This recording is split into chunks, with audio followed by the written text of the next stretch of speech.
I first became aware of a movie called The Thing when I saw the original film. It was 1952, and I would have been about 4 or 5 years old. I think I saw it in a re-release. It was one of those films where, as you watched it, it was so frightening that my popcorn flew out of my hands. In other words, when they went up to the doorway and they had this a Geiger counter, they opened the door and he's right there, I went nuts. I went crazy. And then I subsequently read the short story in high school, and I realized it was a lot different than the movie. What they'd done in the first film was kind of make the James Arness monster more like a Frankenstein creature. And yes, he could, he was a kind of a vegetable that could reproduce various life forms, but he wasn't the imitator, the creature that could imitate any life form from the original story. The John W. Campbell story, Who Goes There, was basically an Agatha Christie kind of 10 Little Indians. You know, this creature is in your midst, and he's imitating either one or all of us, who's human and who isn't. And that kind of an idea really fascinated me. So we went, in that sense, back to that idea with Bill Lancaster in the screenplay. John Carpenter was always our first choice. Stewart had some relationship with him through school, through USC Film School, I believe. I knew John's work, I did not know him. And so we had a meeting with him, and he immediately said, yes, yes, yes. And as soon as we had finished Escape from New York and it was being released, I started to work on The Thing. And we started writing from scratch. Basically, Bill Lancaster wrote an original screenplay and started all over again. There were several drafts of, Toby Hooper had done, I can't remember his name now, his partner had done a draft, and there had been some short story treatments by various people. But we started over, and the studio liked what we were doing and approved it, and off we went. I was reminiscing the other day, it was the longest prep that I've had on a movie, and I haven't had one as long since. It was from the time I started going in an office to the time the movie was released, it was over a year. And the business has changed so much now that they'll only give you, they try to shorten your time on either end. They try to make you do it really quickly. That was one of the luxuries of The Thing, was to have that much time to work on it. Well, the short story itself was, I wouldn't say it was a really great one, although it's a very admired one in the science fiction realm, back in the late 30s. And I think it was the first story to deal with this shape-shifting, body snatcher type element and all that stuff. Curiously, that's not what 100% attracted me to the piece. It was more the ambiance and all the characters involved and the mood of it, and the enclosure and elements of the paranoia. And the short story was a stepping stone to take advantage of all those kinds of elements. From the story and the film, I loved the idea of being trapped in Antarctica. These people working up there for whatever reasons. Horrible winter, freezing conditions, cold, and there's a monster lurking.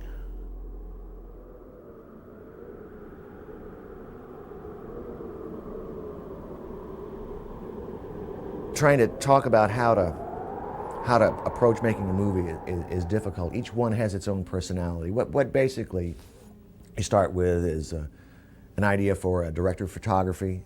You want to begin meeting production designers. You want to begin the process of setting up how to make the movie. And one of the big keys to me in making The Thing was discovering John Lloyd. You see, I had come from low-budget filmmaking, and I had never really worked in a studio situation, and John came along with enormous enthusiasm and knowledge and a great eye. Well, essentially, I was working for Universal Studio at the time, and the script came across my desk, and I read it and said, my God, this is probably one of the best science fiction films I've ever read in my life. And then I heard about John Carpenter, and he was coming on the lot, and I heard about his reputation. And I made a connection with one of the production managers to talk to him and then arrange an interview. And I took my drawings and things up and talked to John and ended up getting the show. I met John, I'm not sure what year it was, but it was just before Halloween. It was for Halloween. Deborah Hill introduced us, and John decided that, you know, we would probably make a good team, and so we worked on Halloween. And that, I guess, was such a good experience for both of us that we began a series, you know, and I worked on The Fog and Escape from New York, and then subsequently The Thing. And so I guess we went through a sort of that formative period together. You know, the work I did with John and the pictures we did together, I think was at that period some very challenging ones for me, and also a lot of fun because they allowed us to sort of experiment and work on, you know, visual style. Basically, it's a process of lining up the people to do the movie. And one of the crucial decisions we had to make was on the special effects and whether or not to hire, what kind of an effects person to go with and what kind of a concept to go with. And I chose Rob Bottin. I saw Halloween, and I instantly became a John Carpenter fan. He was, you know, that film is just amazing. It amazed me. And I had the fortune of working on a picture, which was a Roger Corman film, Rock and Roll High School. I met Dean Cundy. He did an amazing job on Halloween. I was also a big fan of him as a cinematographer and director of photography. And I begged him to introduce me to John Carpenter. You know, I said, I gotta work with this guy. So I went in and I met John, and he was shooting The Fog. And I said, you know what, do you have any creepy kind of characters that, you know, are in this movie? I said, I'd love to play it. You know, you got anything like the guy with a mask in Halloween or whatever? And he says, as a matter of fact, I do. You know, and actually just sort of burst in on this meeting, you know, and he's going, who's this guy? To Dean, right? And I'm like going, I'm your big fan, right? And, you know, I asked him this question, then he said, stand up. I thought he was going to say, and get out, right? You know, when I was hitting him up for this part, you know. And he looked at me a second. He goes, you got the job. Be there tomorrow. You know, you got to do this with the makeup, this. So I got to work with him, and I was very happy, and we had a good working relationship and really had a lot of similar interests and things. And he said, guess what? He goes, I'm going to do a movie called The Thing, you know. And I said, you're kidding me. You're going to remake The Thing? And he said, yeah. He says, that's the idea. You know, and he says, I want you to make The Thing. Right, and I went, oh my God, this is fantastic, you know. And, you know, actually, after I did The Fog, I actually did a picture called The Howling. And it was such a big success for me. And I was about 20 years old when I did that. And I think I finished up the project when I was 21. And John saw the movie, you know, and he called me up one day and he said, you got to get in here. We're doing the movie now. You know, we're doing The Thing. You know, you got to get in here. He came in with a wild concept, which is that the thing can look like anything. It doesn't look like one monster. It looks like anything. And out of this changing shape, this imitation, comes all the creatures throughout the universe that the thing has ever imitated, and it uses these various forms. And Rob was very daring in his approach. I must say, even sometimes I was doubtful as to whether he'd pull it off. He goes, I got an idea.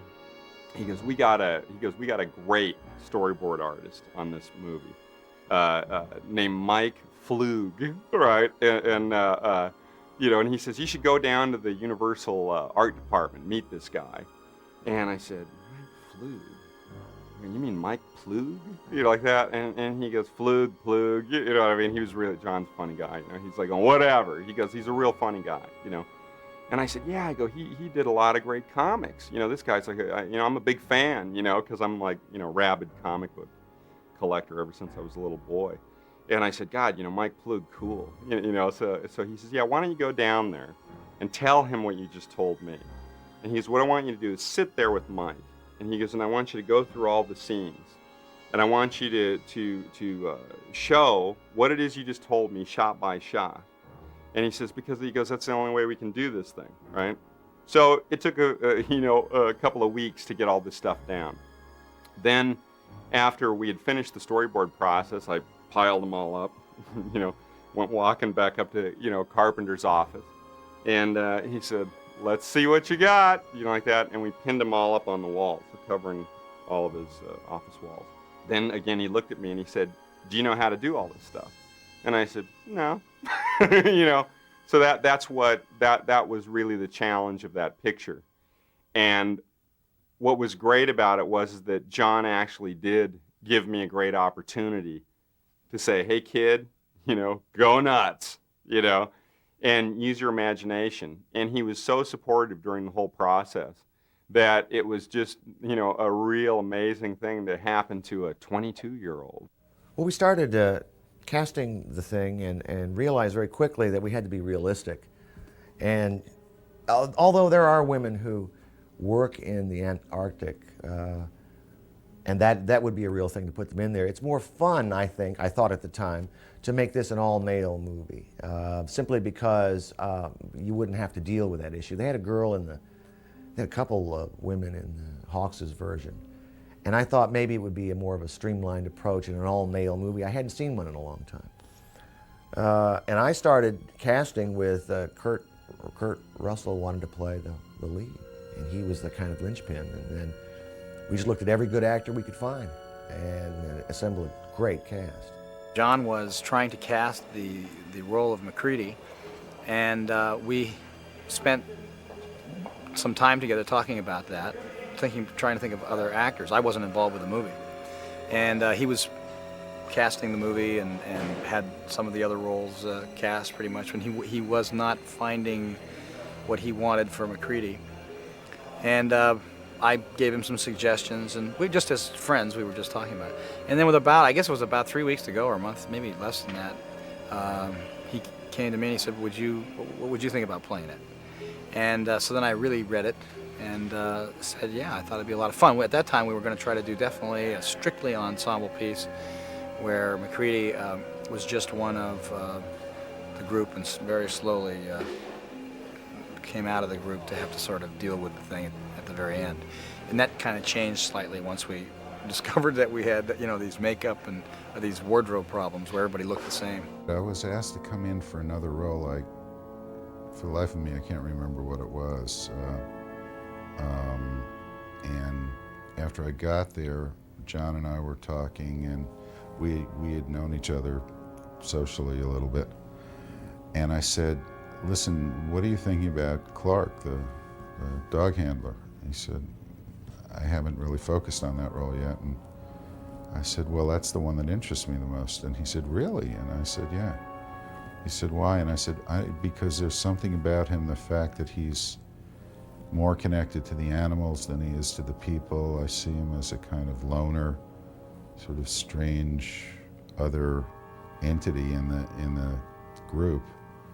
And I think he liked that, and I liked the fact also he was sort of the red herring, the one that everybody thought was going to be the carrier.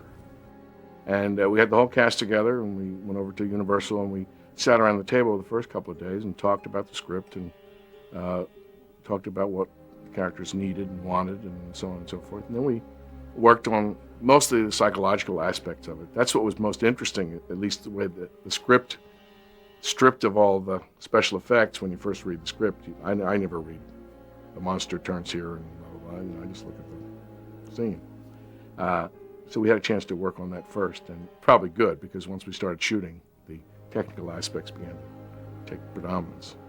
It ended up being great for me because I was the one who got to work the most with Jed, the wolf dog, and Clint Rao, who raised and trained Jed, and I got to be good friends, and Jed and I got to be good friends. He was a very spooky dog when we started, because he was half wolf and half dog, and the wolf half was real dominant in him. He did everything like a wolf. He would never bark, he never growled, but the minute he would become uncomfortable, he would just suddenly go. and you just went, uh-oh, wait a minute. And he did that with me sometimes. And, you know, Clint had warned me, if you see this look on his face, just relax, try and relax. You know, something spooked him, and you never knew what was going to spook him. He was not very experienced working around people, so we had to really lock the set down whenever Jed was on the stage. And because he had to do that one scene where he went through the entire room and went underneath the pool table and everything, he had to go past almost everybody in the company. So we were in rehearsals for 2 weeks, which was, it's interesting, John originally, I thought it was a great instinct. He'd never done it before, but to put this group of 12 people together and then try and figure out what the dynamics were going to be between them, you know, who didn't like who felt, you know, who would react this way in this circumstance. And we came up with a lot of very interesting stuff in that process. But also we took some of the control away from John in the process too, because we really bonded and we got very interestingly involved with each other because of that. I remember at one point in the pre-production, John Lloyd came to me and said, okay, here are our options. We're going to have to go probably up to British Columbia and shoot this on a glacier. In looking for somewhere to build the set for the Antarctic ice camp, they opted for Stewart, British Columbia, because it was purportedly one of the highest snowfalls areas, accessible easily. We scouted it, I believe it was in the summer, when it was still warm, relatively warm, and the location we had chosen on this hilltop overlooking a glacier was still essentially dirt, so that they could build the camp. So we were, I would say, 6 months ahead of when we would be shooting. We were choosing the spot. It was a little knoll on top of a mountain that was accessible by a one-lane road that was also used by the mining company. The mine road had only been opened briefly, and it was shut down after that, so it was kind of a unique thing to find, because you just don't drive on top of glaciers, you don't do it. And here is this place, and it worked. It was just right there, and the only one problem, there were trees to one side, so I built the side of the set to hide that under normal shooting so you wouldn't see it. But I was really extremely happy with all that, I thought it looked right.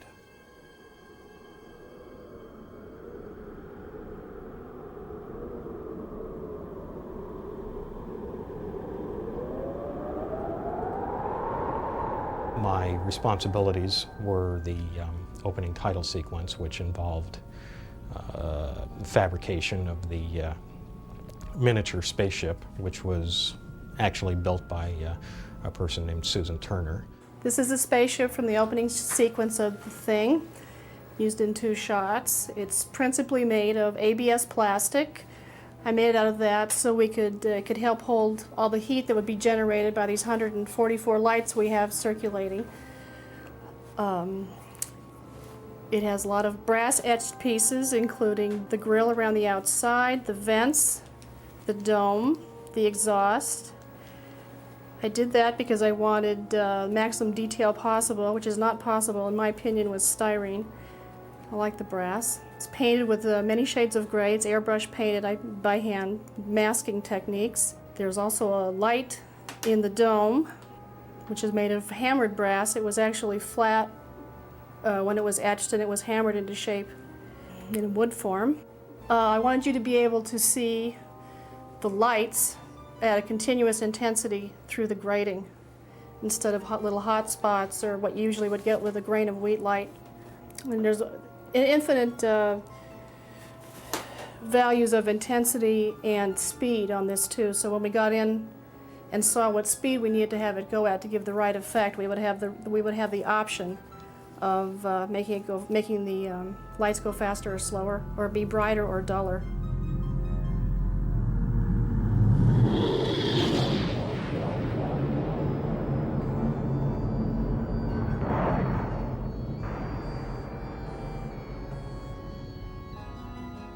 We shot at Apogee, 4 passes. The spaceship pass, the pass with the swirling lights to give it the motion, which is presumably powering the ship. There's another pass with a little light on the top in the dome, where presumably the creature is steering the ship. And we also shot a matte pass. The actual title itself, when I did the effect for the title, what I used when the title comes, you know, the spaceship flies by and then the title comes and burns on, the way that was done, we had like a fish tank that was about, I don't know, 4 feet wide by 2 feet high. And I put smoke in the fish tank, and then on the back of the fish tank I put the title, The Thing. I drew it on an animation cell. Behind that I had a piece of garbage bag plastic, which I stretched over a frame. And behind that I had a light, which was pointed up through the letters. And when I photographed it, I hit the garbage bag plastic with little flame, you know, like a match. I would just light it around the garbage bag plastic, and then the garbage bag plastic would open up and let the light come through the letters, and that's how the letters look like they form and, you know, and burn on with the rays and everything. It was actually a very simple process to do, and looked pretty good, although we went through a lot of takes. One take actually opened up forming the letters NG. I delivered the spaceship to Universal, to Al Whitlock's shop, and that's what they used to paint from. I worked with Albert Whitlock for the first and only time I've worked with him. I've been a great fan of his work, and he's a man of unique talent. He does amazing things with paint and brush. And he did for us. He created this giant flying saucer in the middle of the snow at a scale we couldn't do. And he solved some lighting problems for us, because painting a snowscape with the correct light on it is not as easy as you might think. We had to do a lot of work on that. But I'm extremely proud of what he did, and it worked out great.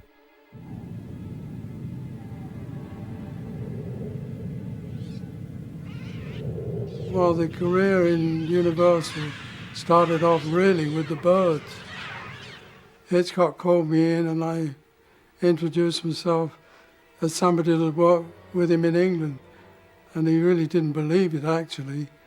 But after I talked to him for a while, he got to realize that I knew things that were absolutely authentic, and then he got interested. Well, after that, there was Torn Curtain, Marnie, all the films that he worked on, that he made after that, I did work on. Because he liked doing matte shots. I mean, he liked doing anything like that. Earthquake was a very difficult movie, in as much that Universal indulged in the luxury of booking films into the movie houses before they were even started. So there was a 12-week schedule, and there were 40 pieces of film to be done. Hindenburg lasted almost a year. But there were 70-odd scenes on that. In fact, the whole film was... George Scott, at the end, when the film was finished, said it's his picture, not mine. Well, Albert Whitlock, I had met on the Hindenburg, because I had been kind of liaison with Albert on the Hindenburg, and I knew Albert very well, got along with him very well, and really was, I think, one of the shining periods of my career that I got to watch Albert at work and watch him do all his magic. All the matte paintings had an appropriate storyboard, so you knew generally what you were supposed to see.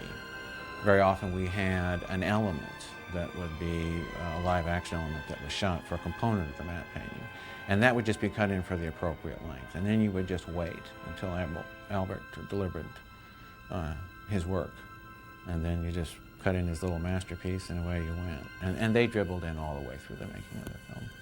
He would photograph, say, the bottom half of the frame out on the ice field, or the top half and part of it, whatever was important for that, and then take the film back to Hollywood not develop it. He would store it in the refrigerator, cutting off just a very small piece of it so that they could develop just that for testing and for lineup, and then painting a painting to match. So it was actually an interesting process for me to go through. I've worked with him subsequently a couple of times to look at really sort of one of the Hollywood masters and how he did his particular technique. Well, essentially what we did is we just built a portion of a spaceship. And we planted then Albert Whitlock created this larger spaceship out of it. But the big problem was getting the spaceship there. We had to hook it to a helicopter and drop it. And then we went to shoot the mat shots, and Albert wanted to wait till evening, you know, was to get the magic hour. And we waited too long. And the helicopter came, was waiting, and we waited. And finally, Albert says once more, and the guy said, "Now look, this is it, we're leaving." And so I remember we all had this heavy gear, and we tried to get in the helicopter, and I couldn't get the door shut. And so regardless of that, we took off. I mean, that was it. It was the end of the day. And then the guy gets partway toward the camp, and he said, "My God, I think I'm going to run out of fuel," you know. And then I say, "Well, if we run out of fuel, what will happen?" "Well, we'll just land." He said, "Well, spend the night."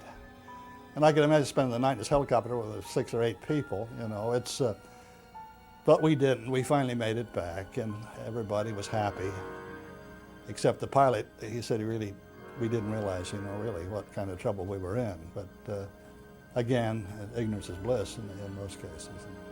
That we had to find a piece of high ground on the back lot because I didn't like working from a tower, unnecessary anyway, because the back lot at that time was very plain and very hilly. So we found a high spot and laid the sheets out and just placed the people in the appropriate position. The vital issue in making a mat shot work is having things standing in space. If it doesn't look as though what you're painting is actually in space, dimensionally in space, receding from you, which doesn't necessarily simply mean the dissipation of color and tone. That's simple. But still to get the feeling that it's there standing in space, if you don't achieve that, you don't achieve anything. It just looks like a painting. Remains two-dimensional. That's the main thing you're aiming at. Clouds, of course, help you get that.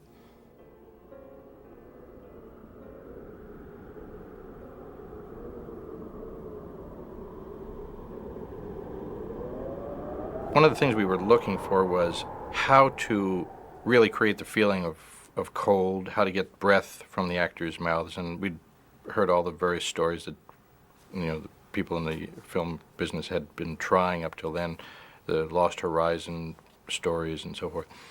And we decided that refrigerating the stages was really sort of the best thing. We found out that it doesn't have to be really cold as long as the humidity is up. So it was a very careful balancing act of humidifying the air, spraying water overhead to bring that and then bring the temperature down, which happened at one of the hottest summers in Los Angeles in a long time. So it was very strange for us to work in this very kind of cold environment and then step outside in our parkas in 102-degree heat to watch the tourists going by on the trams on the tour and have them wonder, why are these people wearing this clothing? And it was sweltering. So more people got flu and colds, and they'd come out wearing their parka, freezing. They'd come out and it's sweltering. They'd take off their parka. Now they're hot. Then they'd go back in, they'd put it back on. It was so confusing.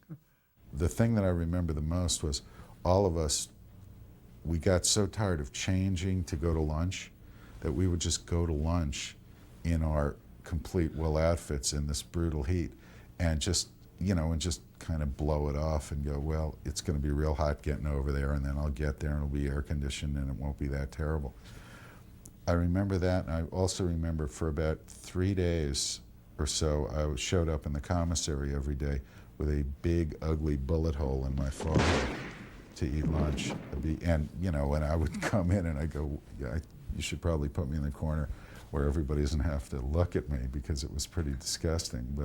And there were other people who showed up, you know, with pieces of them hanging off to go to lunch. It was, we were quite a sight on the Universal lot there. The thing for me was, on The Thing, was that the production designing of the movie was so perfect that my job was easier. I could concentrate instead on the acting, and telling the story, and the monster. I mean, that was the big job, was to convince the audience that this thing is real. And we might have convinced them a little too much.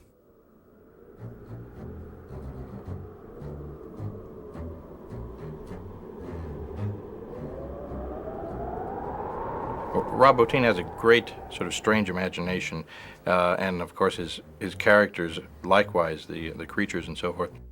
I was really intrigued and challenged by the fact that we would be doing some things that hadn't been done up to that point in creating these illusions. We tried all kinds of things, cranking the camera faster and slower, and under cranking and shooting the camera upside down so the backwards action looked somehow strange. A lot of different sort of photographic techniques. One of the tricks with working with rubber, whether it's, you know, a mask or a makeup appliance, or whether it's a completely fabricated creature, is lighting it carefully so that it looks real, so that there's you don't give away the tricks, the little seams and the paint and the wires and all of the things that are necessary to make it work. And Rob was always very sensitive about his creatures. There was, you know, whether there was too much light on them. We always sort of joked that if it was up to Rob, he would build the creatures, you know, to be incredibly interesting and imaginative, and then not put any light on them because he was afraid of showing them. So it was always a case of Rob wanting less light. You know, so we developed techniques of little tiny spots of light and shadows and all, so that you never really looked blatantly at a rubber creature. I went to visit Rob on the set. He wanted me to help shoot some tests that he was doing of his vibrating dog, and I think when I got there, there were so many 5-gallon pails of KY jelly all over the place that it's like my impression of the film was, gee, I never knew that you could like buy KY jelly in you know 5-gallon pails and have so many of them, you know, in any one place. You know, they used so much of it, I believe, on all of his creatures. That's kind of what I think of when I you know, think of working on the film. And you'd walk into their model room and you'd see what they were going to eventually come up with, you know, because they would model them in clay, I guess, before they started the work on making you. And it was incredible to see. And I must confess, I think I spent about 10 days with them, all told. They molded my face in a lot of different expressions. They molded my hands, my legs, my torso. They even took photographs of my chest without a shirt on, and they assigned one person to make the hair pattern match. And it was so good that the day we shot the sequence of my chest exploding, I was inside the examining table that my body was supposed to be lying on, so that my head was out. It was really my head, my neck, my shoulders, and my arms, and everything else was the model. And Richard Dysart is an old pal of mine who played the doctor, the medical doctor, came in that morning, and I was already in the harness, and he said, "Put some clothes on that guy, for God's sake, it's disgusting." And he came running over, and it wasn't until he was right on top of me that he realized that was fake. It was so incredible. When I see the picture, I know what my chest hair pattern looks like from looking at myself in the mirror for 50 years. I'm shocked at how accurate it is. And actually, it was very funny because it was a one-take situation. We had to make him up and blend this whole body off that had this interior mechanism that would rip open, right? And what happened was, of course, take one goes awry. You know, after, 10 hours of makeup, right? And Charlie's sitting inside this box and is working on him and stuff. The cameras are all set, tweaking the lighting, getting it all set up, putting little beads of sweat on him and fixing his hair, making sure the rubber doesn't look too shiny and all this stuff. John says, action, right?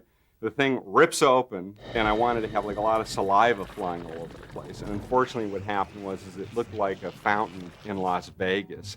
It came out and it just looked like there should be showgirls dancing out of his stomach and stuff.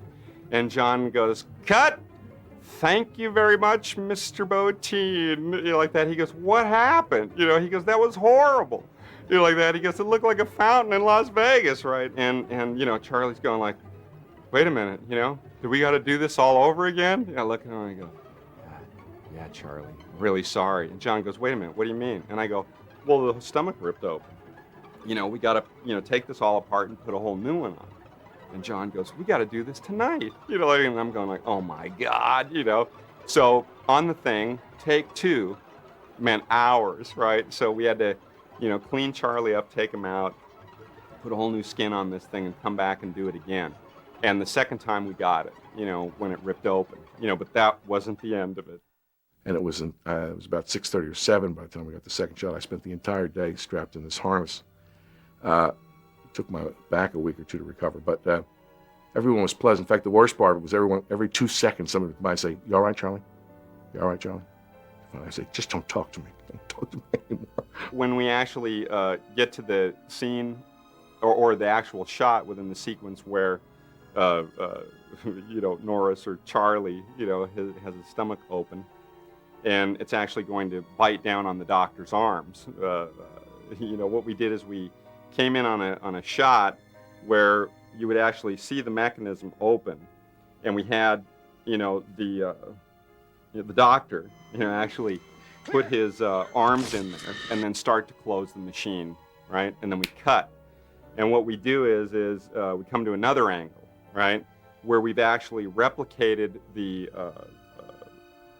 doctor's arms perfectly, making it out of Jell-O, right? We made the arms out of Jell-O.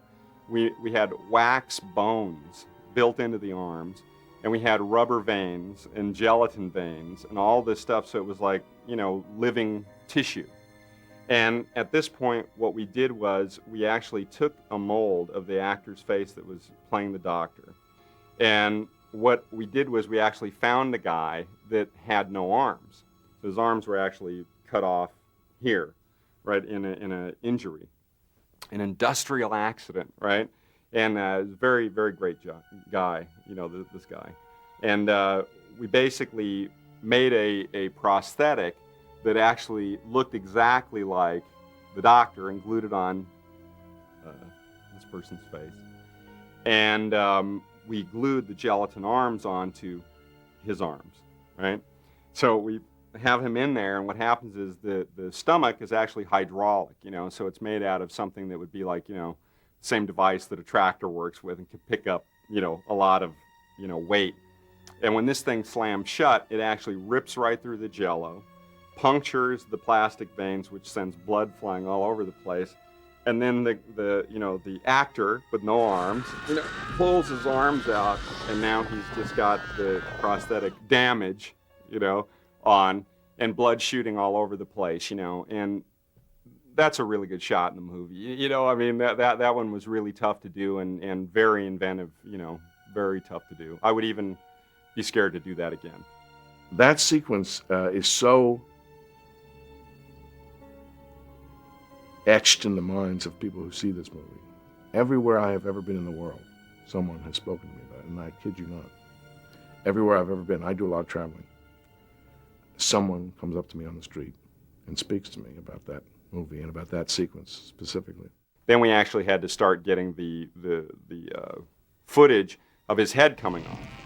And, obviously for this shot, we couldn't use Charlie Hallahan, right? So we actually made like a perfect replica of this guy's head. And fully, animated it, with mechanical effects and whatnot, And in it had a hydraulic ram that would actually stretch the neck out and sever the rubber at exactly a perfect point. And again, this was only like, You could only do it in one take. All right, and when it stretches open and the skin rips, what I wanted to see inside was something that was very reminiscent of like what's in a comic book whenever you see goo stretching or whatever. It's like it's really stringy stuff. So we really didn't know how to make that stuff, you know, and there was nothing that would sort of stretch that far. So what we did was we just started, you know, melting plastic and getting bubble gum, you know, and making this crazy concoction that I'm sure was like so toxic, you know, it couldn't be good for you, right? And what we did is right before the shot, you know, we had, you know, the whole replica of Hallahan's body, and we actually had this goo that we would pile in there really quick. And the whole time it's giving off fumes like paint thinner and lacquer thinner and all this kind of stuff. And again, we have effects guys buried in the little table underneath to operate this stuff, and then all these guys that have rehearsed the motion of the neck coming off and everything without doing the split. Camera set up, right, and everybody's going like, what's that smell, you know? And I'm going, oh, it's the stuff inside the neck, you know, just some nutty concoction we made that'll stretch, you know, bubble gum and whatnot, plastic melted down. They're going like, oh, it doesn't smell too good, you know? So I go, well, we better hurry up and shoot it, right? So the camera set, everything's ready, and then Carpenter goes, wait a minute. Shouldn't there be fire, you know, like underneath the lens here? You know, and everybody goes, well, why? And he goes, well, because they're burning everything around them. And this is the shot where the head's stretching off, but nobody's seeing it. So just for continuity, we want a little fire in the foreground. You know, meantime, nobody's thinking about it, and I didn't either, but the room is filling up with, you know, explosive fumes, right? So finally, you know, the effects guy gets a fire. You know, there's like a thing called a fire bar, which is basically a pipe with a bunch of little holes drilled in it, much like you would have in a fireplace that works with gas. Puts it underneath the lens out of sight. And, you know, John says, okay, everybody set, ready to go? You know, I go, ready. All the guys ready? Everybody's ready, thumbs up. Hey, you in there, I'm knocking on the little, you know, box. You know, you guys, you ready in there? Ready. You know, like that. Okay, great. You know, so Johnny says, roll camera. Right, so they roll camera. Right, and he goes, all right, light the fire bar. Guy turns on the gas. Psh, you know, stuff's coming out. And the guy's up there with a you know, like a lighter. You know, and he's and finally it ignites, right? And the whole effect, the whole Hallahan, you know, replica body explodes, right? The whole room goes into this huge fireball with the whole crew sitting in it, right? Because this is a small set.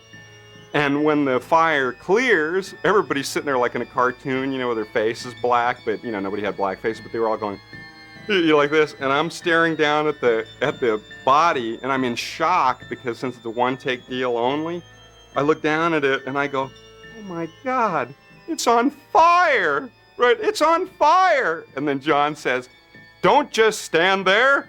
Put it out, you idiot! You know, like that. And then, you know, I was just so shocked that months of work preparing for this moment was just blown to bits in just a second. So we, you know, put it out with fire extinguishers and stuff like that. And then he just goes, oh my God. We had to set up, take a whole nother day to get back to this point, and finally just accomplish the one shot where the head stretches and the neck severs. All of us had made a trip to the shop. I had to get this little thing done for my head and everything. We all made a trip over there. Some of them, like David and Charlie, had to have very complicated things done. So I didn't spend much time there, but when we were at the shop, Rob had already started sculpting a lot of the things, like he sculpted the fused bodies that we find in the Norwegian camp.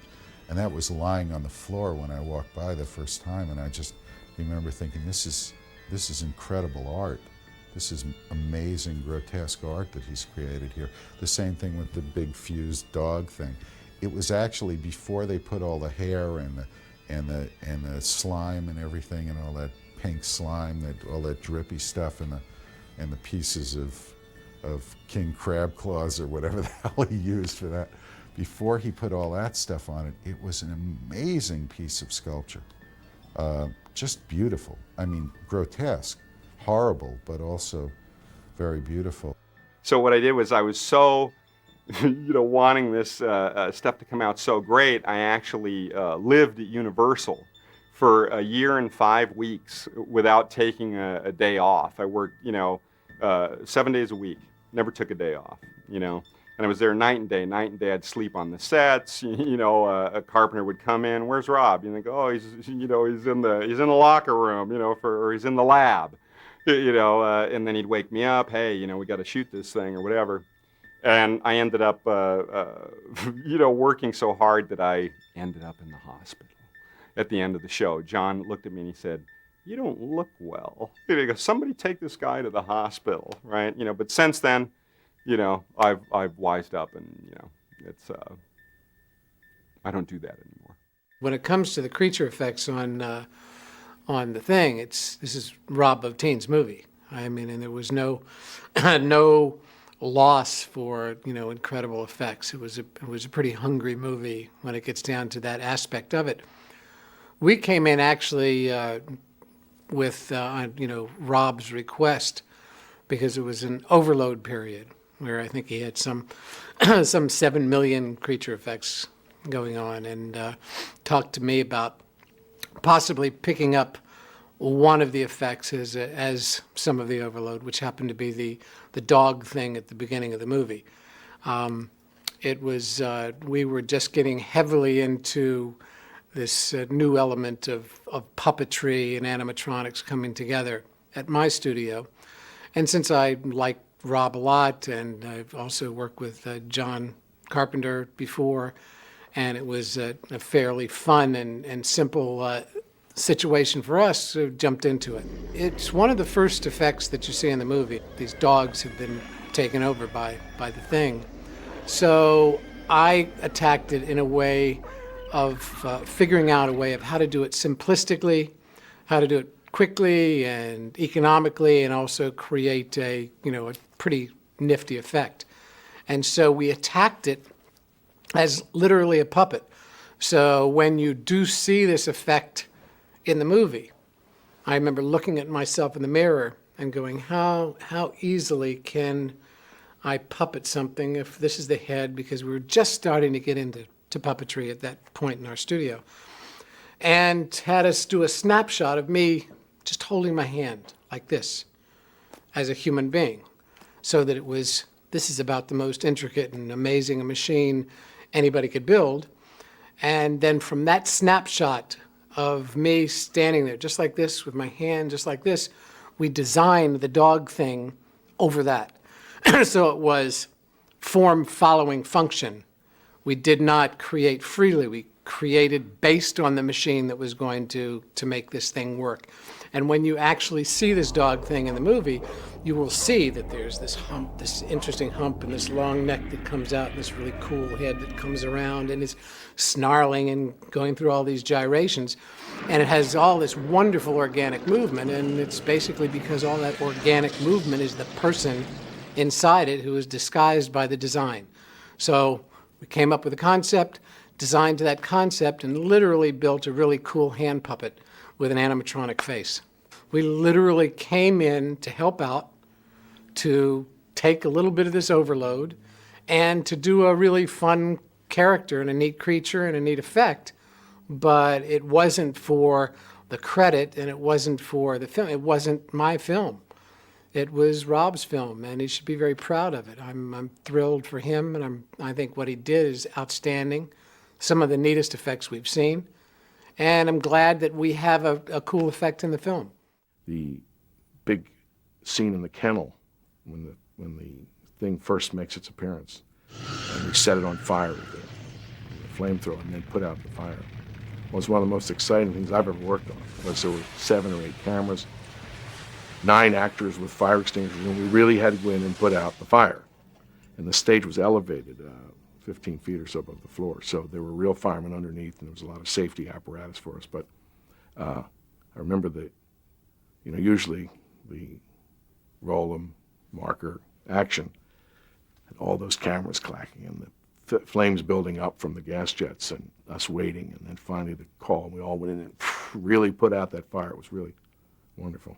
The kennel sequence is basically broken into 2 areas, which is one, first the dog transforming in front of the dogs, and then the point at which the humans see it. And at the point at which the humans see it, it was very important to also understand that what again we were looking at was an amorphous shape that, you could really call a thing. So when the big mass or the dog or what it is transformed to pulls itself up into the corner of the ceiling, trying to back up and escape, from these guys and the dogs and everything, it just wants to be left alone. It's got nowhere to go. So basically, these guys are looking at it and they go to torch it, and what happens is it rips open, and then this really strange kind of formation comes out that looks much like a flower. And in essence, if you go back and freeze frame, what it actually is it's not a flower. It's about, like, I don't know how many dog tongues. It's a bunch of dog tongues, and there's dog teeth growing out of the thing. And I wanted something there that, actually, in the mind would sort of be, something the dog used to be and has now, changed into something that is like a twisted nightmare. The burn, I remember the burn when David Clennon's eruption and then we burned him. That was probably the biggest effect day that we all worked. And the guy who did the burn was I don't remember his name, but he was a specialist at doing these full body burns, and that was very impressive and spooky to be a part of, because what happens is he can't breathe once he's ready to go, because if he does, he'll sear his lungs. He has to do the whole thing holding his breath, and it's all a matter of timing. And then the minute he came off, he had to be put out and immediately, freed so he could draw breath and stuff. When I started seeing some of the effects that Rob had created, there was one particular sequence where Charlie Hallahan's head comes off the table and a tongue shoots out and it pulls across, turns over, and grows stalks and walks across the floor. When I saw that, I realized a great sense of relief, because what I didn't want to end up with in this movie was a guy in a suit. See, I grew up as a kid watching science fiction and monster movies, and it was always a guy in a suit. Or sometimes it was a kind of bad puppet, like It Conquered the World comes to mind right now, Roger Corman's movie, this kind of vegetable monster kind of going like this woodenly. And my fear was they'll laugh at us, there'll be a joke. I mean, even as great as the movie was, and Alien was a terrific movie, it's still, in the very end, up stood this big guy in a suit. I don't want to do a suit. I want something that's alive. So when I saw that stuff coming out, I was like, oh man. Now, there were some effects we had to fool with. They didn't work perfectly, because this stuff is not like, as Rob said to me, it's not like ordering pizza on the phone. You have to build it and create it. And sometimes it doesn't work. In our case, I think it did. You gotta be fucking kidding.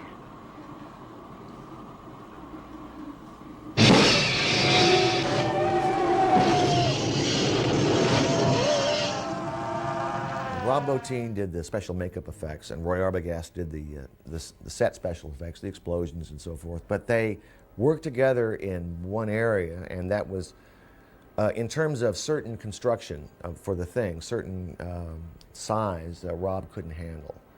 In other words, his little team could go so far. So they intermeshed at one point and began a collaboration to pull off that last creature coming up out of the floor and opening up. That was a huge monstrosity, and the size of it was amazing. So we had a lot of work to do.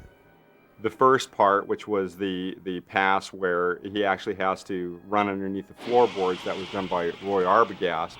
And what they did was they built actually like a train track underneath the floorboards. They put like a huge metal ball on it, and they actually dragged it with a huge cable mounted to a winch that actually was a high-speed winch. So they just flipped the thing, and then this ball would roll underneath and just break all the floorboards up, and that looked very impressive.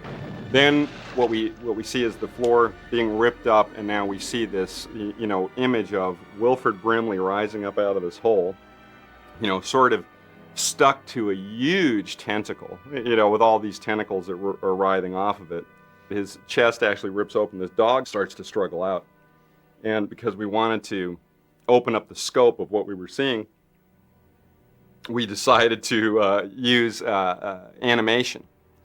And there's this guy, Randy Cook, who's brilliant at stop-motion animation. I worked with Randy before, known him for quite a while, and asked him if he would actually do this, the wide shot, which would basically be the worm, the Blair monster, comes up through the floor, and now we're back really far, and we see, oh God, it's huge, and tentacles come flopping out on the deck, and then, we'll cut to a medium shot of the dog actually starting to rip through, Brimley's, chest, and then we'll come back to the wide shot and actually see the dog leap out and land on the floor right in front of Kurt. And so actually, Randy and his crew set to making a miniature version of the whole set, and it was absolutely beautiful, really wonderful. The miniatures for the sequence, it was inside a room that had a lot of oil cans and some other miniature pieces. I can't explain exactly, what it is. A guy named Jim Belahovic, and again Susan Turner, who built the spaceship for the beginning of the film. Randy Cook, the animator, asked me to make it on a 2.5 inch to a foot scale. So that seemed to be a good size for him to work with. So we made a rather large one, and of course it has to be very solid to do dimensional animation. You have to have a very solid base, so we made it very solid. We made it so a part broke away, so when the floor exploded, Randy could get right in there and work. And additionally, when we built it with no supports in the middle of the floor, so that they could have the creature come up at any point. We hadn't quite decided yet. And of course, we had icicles hanging from the top, which we used silicone for because they couldn't be moved either. With frame by frame shooting, you can't disturb anything. Everything has to stay exactly the same. I try to copy the live set exactly. I mean, it was rather difficult with the ice cave because it was just jagged cave. And so we had to measure each part out and make it exactly the right dimension so it would match. Well, I like to make it look absolutely, I know a lot of people like to take shortcuts, but I don't. I like to make it look exactly right because I think there's no substitution for having it be exactly right mathematically and visually. In the final picture, what happened was Carpenter had the sequence cut together and felt that at the end of the day, his eye could detect that there was, stop motion animation in the picture.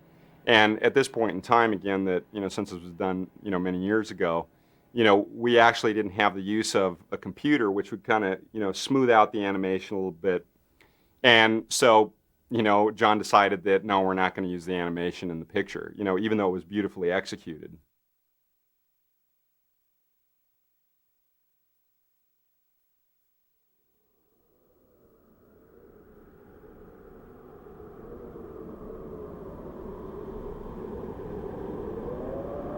We all met at Vancouver Airport, and then we were going to fly to Prince Rupert, where we were going to get a plane to Stewart, British Columbia. So we flew into Prince Rupert, and as we were coming down, we realized there was a snowstorm going on. So we thought it would be a little dicey if we were going to take a small plane and fly into Stewart. So we get into Prince Rupert, and around 11 o'clock at night, they heard the entire cast into this huge, like, Greyhound bus or something. By now, it's continuing to snow, and the snow is getting deep. We're driving along. I remember Peter Maloney was sick from eating something, and everybody was kind of falling asleep, and, it's the lull of that bus as it's driving along. And we're all just about out of it, and suddenly we hear the bus driver yells out, "Slide, slide!" So we all wake up, and the bus literally slides, and it starts going almost like off the mountain. I thought it was going to bounce off the mountain and ricochet and throw us off the other side. There was no guardrail or anything, and it just plummeted for 1,000 feet because we're in the middle of these snow-covered mountains. And so now if this was a movie, you cut to the next shot. The whole cast, we were up in front of the bus, surrounding the bus driver with our eyes completely open, and we're driving at like 10 miles an hour now, and we're just kind of glued to the we're glued to the road. But Maloney's still in the back, and he's sleeping. So about 3 o'clock in the morning, or who knows when, there was like a motel halfway to Stewart. And we were going to pull in there to see if we could get some coffee, make some phone, I don't know what. But it's continuing to snow, so it's really deep. So this Greyhound bus has to make a right-hand turn and then go up this hill into the parking lot of this motel or something. And the bus slides and it gets stuck, like right in that depression before you go up. And he couldn't get the bus going. So like we're sitting there and I'm not sure, but I'll take credit. I said, why don't we all get out, lighten the bus, and we can actually push it on the ice or something. So you have this cast of amazingly talented people getting out of this bus in the middle of the night in Canada and lining up on this side of the Greyhound bus, and they start to push the bus when the bus driver put it in gear, and we actually got it moving so that he could get back up into the lot. Well, we got into the lot, and the motel was closed. So we had to turn the bus around, and we got back on the road, and we drove for another 2 or 3 hours. We got into Stewart, British Columbia at 5 in the morning. Carpenter comes out into the middle of the street. He's like welcoming us. He's all bright-eyed and bushy-tailed. He slept and had coffee, and we're all like, we were a mess from being up all night. And he said, "Welcome to Stewart," and that was our arrival in Stewart, British Columbia. The conditions are almost unbelievable to imagine shooting a movie in. And somehow there's a part of me that wonders how we ever survived it. We had such problems, all the way down to the cameras. We had to leave them in the cold because we couldn't take them from the warm out into the cold, inside and outside, because the lenses would mist up. I mean, the whole approach was one of just trying to push this giant rock up a mountain. We had no comforts. And it was a dangerous spot. Make no mistake about it. We were in a very dangerous spot shooting this movie. And I think that some of the reality of that showed. I know the cast members bonded together and they really became their characters. They were really standing out in the snow dealing with the problem. There was a real camaraderie on the making of the film because these guys, the actors got into the business of being scientists working together, thrown together. I would imagine in the real world, a group of people in an isolated environment would have to pull together and be friendly. And we did lots of research. People who go up there for long stays, they bring cassettes and records and books, and they would get flown in like videos of Super Bowl games and baseball games. The actors tried to mimic that. They tried to copy that. There's been some great scenes where all 12 men are looking at each other and trying to figure out who's who. If you are my best friend or if you are about to thing out on me and kill me. But my favorite thing in this whole picture is to be able to be up here in a location like this and just be able to shoot up here. It's unbelievably fantastic. When the set was built and then it got snowed in as we had hoped, we were then going up a snowy, icy dirt road, one lane, with mining trucks coming down and radio contact back and forth. So the trip up each morning and back in the afternoon or in the evening was sort of a long, tedious, and sometimes kind of scary trip. It was one of those things that paid off because, we were able to put the set in a location that we would not have been able to otherwise. We lived in the town of Stewart. It's the one of the last ice-free ports, I believe. So they floated a I guess you'd call it a logging camp barge dormitory into the port, and that was the crew housing. It was a large flat barge that had very small cubicles in it with a bed, and it was very much a kind of a college dorm situation for the crew, and I think it made the adventure more interesting, and there was a certain bonding that occurred with the crew. But of course, it was not the most luxurious conditions. The drive up from Stewart to the site on the glacier was 45 minutes of unbelievable stuff. Every day we passed 8-10 bald eagles eating, having just killed salmon, eating them on the side, on the snow, blood-covered snow. It was just amazing. Good morning, gentlemen. Good morning. Oh, What's going on? We're on. Hey, this must be a movie. Morning, good morning. Everybody went up every day. So there were many days you just sat around and sort of did nothing except look at how beautiful it was. That was the extraordinary thing. Even though it was 20 below, the gear we wore after a few days of acclimation kept you warm. And you could walk out on these fantastic glacial vistas. We were 3/4 of the way up this huge glacier. And that pale blue color of the ice. It stretched for miles and miles and miles and miles down as it sloped down into the valleys. And white snow all around you. And just hints of the darkness of mountaintops. It's a sequence of images I've never forgotten, really powerful. I've never been that high up for any length of time in the mountains in that kind of cold weather. It was just gorgeous. So I felt the sets up there gave us a tremendous feeling of place, which was important because the movie's about, on a psychological level, is about isolation. Even though there were a number of us there, each one of those men had his own little trap, little prison that he lived in, cut off from everything else, except the guys around him. And then the introduction of this alien, which couldn't be seen, but could be sensed, intensified that experience for each and every guy in it. And that was, I thought, the most interesting part of the movie for me. In fact, I felt my character, Dr. Norris, knew unconsciously that he had been infected by the thing. And in fact, in the sequence when they're trying to decide what to do, when everybody's flipping out and running all around the hallways, and somebody, I think it was Tommy Waits' character, had a gun. They had to talk about it, and they wanted to take the control away from Moffat. They asked me. And my character said, I don't know, fellas, I just don't think I'm up to it. In my mind, he was responding to a signal from the inside that he didn't really understand logically, that something was wrong and he was the wrong guy. And so anyway, that business of being up there and seeing that sense that you were really alone, nothing, the wind, the cold, all those elements was fabulous. Oh yeah. Okay. We won't have that white situation over there. Right.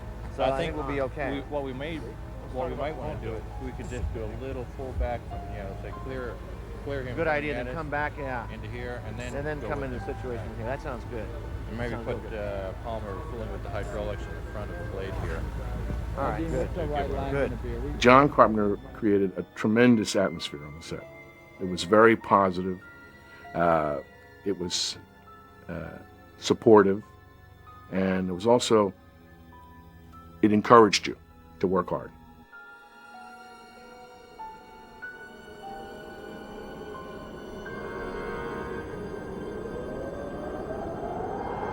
John is one of the few directors who can walk onto a set and be faced with a scene that may involve 5 or 6 people and some complicated blocking, and with no preparation, work with the actors and arrive at a blocking that they're comfortable with and not one that he dictates to them, and then decide on the spot what the most effective coverage for that scene is going to be. That's a rare talent. In scenes, a particular scene, I think, which evinces that ability is the one in which the blood was in the refrigerator. They found the refrigerator, and all the blood's on the floor. It's been broken open. That's a difficult scene because you have a group of people in a semicircle up against a flat object. And if you think about that, that's an exceptional challenge to shoot effectively. I mean, one can take an easy cop-out and shoot it from within the closure of the half circle, if you will, and take individuals on each. But I think if you look at that scene, it's much more complicated in terms of how he chose to cover it. I was very impressed with that scene. And the one that followed, where Windows runs down the hallway with the gun, which I think is one of my favorite scenes in terms of cutting. Those 2 scenes in particular. And John always gets just the right angles. Very rarely. I can't ever really think of a time in which I would say, gee, I wish I had this, or gee, I wish I had that. And that's a testimony to his ability. This is U.S. Station 31. You read me? Found something in the ice. We need some help down here. Can anybody hear me? found something. Found something. We found something.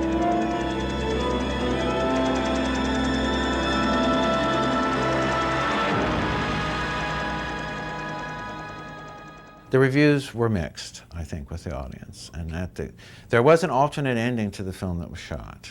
I had spoken to John about this. I had said that I felt, well, gee, this is a terribly nihilistic ending. It's very much of a downbeat. Perhaps we should protect ourselves while we have the principal, Kurt, and just shoot an ending where we see that he survives. And John was open to this, so essentially what he did was he staged a scene in which Kurt has been rescued and is sitting in a kind of a small office structure, and he's just had a blood test so that we know that he's not infected. And he has survived this ordeal rather than the kind of mutual death that concludes the film now. He just shot this for protection. We never previewed this. The issue did come up at the conclusion of the 2 previews as to whether we should perhaps try this ending, see how it flew with the audiences, and or make other adjustments on the film. And I think John essentially at that time felt that he had achieved in the movie what he wanted to do. He had made the story of Who Goes There, the short story from which the original thing was adapted. He was much truer to that, which I think was one of his intentions. He was a great fan of the original thing. He and I watched it at least 2 or 3 times. John's probably seen it 50. And it is a wonderful film. But he wasn't trying to do that film. He was, in a sense, trying to go back to the source of it. And I think he felt he had accomplished that. And so that's the way the film went out. A lot of the things, though, that bothered the audience more than the monster were the poking around the monster, you know, and poking around human beings that had been burnt. And it was like we all associated to it in terms of what's like gutting a deer. It's part of life. If you hunt and you take the meat, you got the deer, and I guess it's ugly the first 2 or 3 times you do it, but then after a while, that's what you do with you take them out, you remove them, and clean it, get the meat clean, and then you cut the meat up. All of that kind of when you're doing it, if somebody's not used to doing it, they look at that and they go, this is horrible. But they don't have any problem going to the store and buying that wrapped piece of meat. So they just don't see the other part of it. So in this movie, you see that part. We realized that those parts were probably going to be, to a large degree, rejected. Again, I thought it was great that John didn't stop doing the movie that he set out to do. And I'm very happy that the movie did find its audience, and that it found its audience 20 years or 15 years later was to a great degree expected. People always come up to me and say, you know what my favorite movie you were in was. I mean, a lot of times this happens, that they come up with the thing as the thing that they like the best. But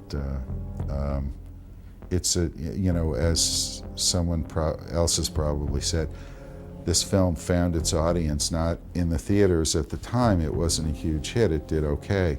But in video and on cable, and since then on video, it has a very loyal, very intense following, and that's always fun. I mean, I've been involved in several of those that haven't gone through the roof in the box office, but in certain ways have an afterlife that's much stronger than films that have gone through the roof at the box office.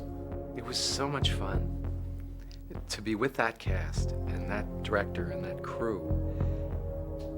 I mean, you had like 60 little boys with helicopters and flamethrowers and guns and a monster, and we're up in the Arctic, and I mean, it was a gas, man. It was like going out and playing cops and robbers when you were a kid. It was a fantastic experience in a wild and unpredictable place with just once again, I have to say, just a tremendous cast and crew. It was just so much fun. It's a good film, and it'll survive for that reason, you know.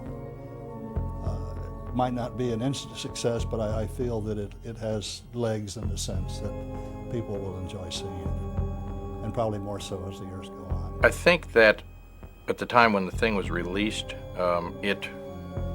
it was an innovative, very kind of unusual journey for an audience.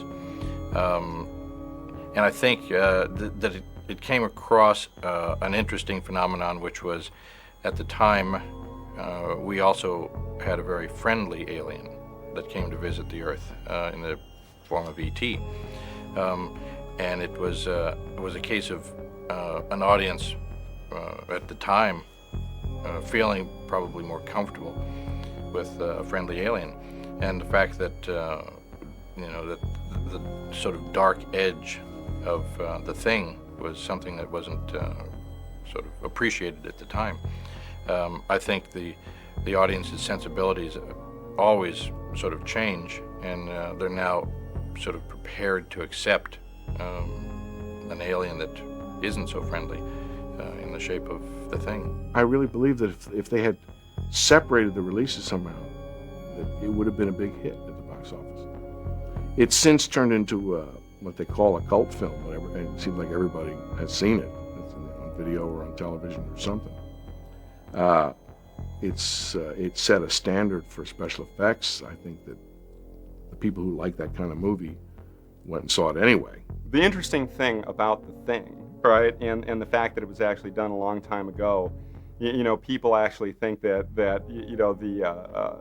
the imaging and the special effects and the creature work or whatever hold up to this day, even in the light of the fact that there are computer graphics and things now. And I think part of the reason for that is that it's you just can't beat wild imagination, and no matter how you do it, as long as it's executed very well, you just can't pierce through the magic.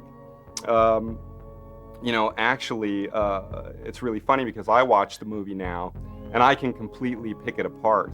I can actually look at it and go, I do that differently now. I could do that better, But the fun thing is that everybody that, like I run into on the street or in the movie business or whatever, they always say, do you realize that, your monster creation in The Thing was a life-changing monster? And I go, what does that mean? And like I even have, kids that actually grew up watching it on video. And they say, yeah, it was just so crazy. And it just sort of made us realize that, you could do anything in the movies. So it's fun to have that part in history as having made something that was so wildly imaginative that it's actually caused others to come up with greater dreams. There are some movies that you do. I've done more, I guess, than my fair share of them. And I do think that maybe that I have to sort of look at that and realize something, that I have a tendency to like movies that aren't going to perhaps be accepted at the time. And if they're done well, though, they will be accepted later on. And I think that with the advent of video, that's a great. I'm very happy about that, because ultimately you're making movies for the enjoyment of as many people as possible. And I like that there's video and that people can take it and make their judgment later on, and perhaps without the politics of the time or without whatever's in the air at the time to set a tone to get in the way of just the project and just the story itself. There's a very somber kind of inevitability to the film. As it begins, you're seeing a helicopter flying, and they're chasing a dog, and already it feels like the end of the world to me. And that's what this is. This is an apocalyptic movie. This is the first of 3 films that I've worked on that have an apocalyptic theme, and I've dealt with them in different ways. This is the end of the world. It doesn't come from bombs dropping. It comes from within. And it was a movie that's tone started and finished. And basically it was almost there's nothing you can do, because here it comes. And of course The Thing is a metaphor for whatever you want to say. It's disease, could be AIDS, could be whatever, but it comes from within you. It's also basically the lack of trust that's in the world now. We see it all over, countries, people. We don't trust each other anymore. We don't know who to trust. We're with somebody that we think maybe they're our loved ones and they may attack us. And that's what The Thing is. It has a lot of truth in it, kind of dressed up as a monster movie.